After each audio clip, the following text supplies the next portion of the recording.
ఆ మధ్యన కెనడా ప్రధానమంత్రిగా ఉన్నటువంటి జస్టిన్ ట్రూడో భారతదేశానికి వచ్చినప్పుడు పెద్దగా మనం పట్టించుకోలేదు. అట్లాగే ఈ మధ్యనే కూడా మనం ఒక డిప్యూటీ ఎస్పీ స్థాయి అధికారిని పంపించి ఎవరిని ఎక్కడ ఉంచాలో అట్లా ఉంచినటువంటి లెక్కలు చేసి చూపించాం. ఎవరికి మొన్న జేడీ వాన్స్ వచ్చినటువంటి సందర్భంలో. ఎందుకంటే ఓవర్ యాక్షన్ చేసేవాడికి నీ స్థాయి ఎదిరా అని చెప్పేటటువంటిదే రిసీవింగ్.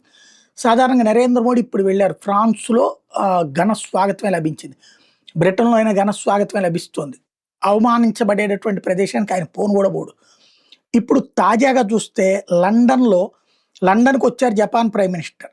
అయితే బ్రిటన్ ఆమెకి ఎలాంటి గౌరవం ఇవ్వలేదు. అఫీషియల్ రిసెప్షనే ఇవ్వలేదు ఏకంగా. రెడ్ కార్పెట్ రిసెప్షన్ అస్సలు లేదు. చివరికి కేవలం ఎవరయ్యా ఆమెను రిసీవ్ చేసుకుందంటే ఎయిర్‌ప్లేన్ క్రూ తప్పించి ఎవరు లేరు. అసలు ఎందుకు జరిగింది ఇది అన్నటువంటి విషయం మీదన ఇప్పుడు ప్రపంచం అంతా చర్చిస్తోంది.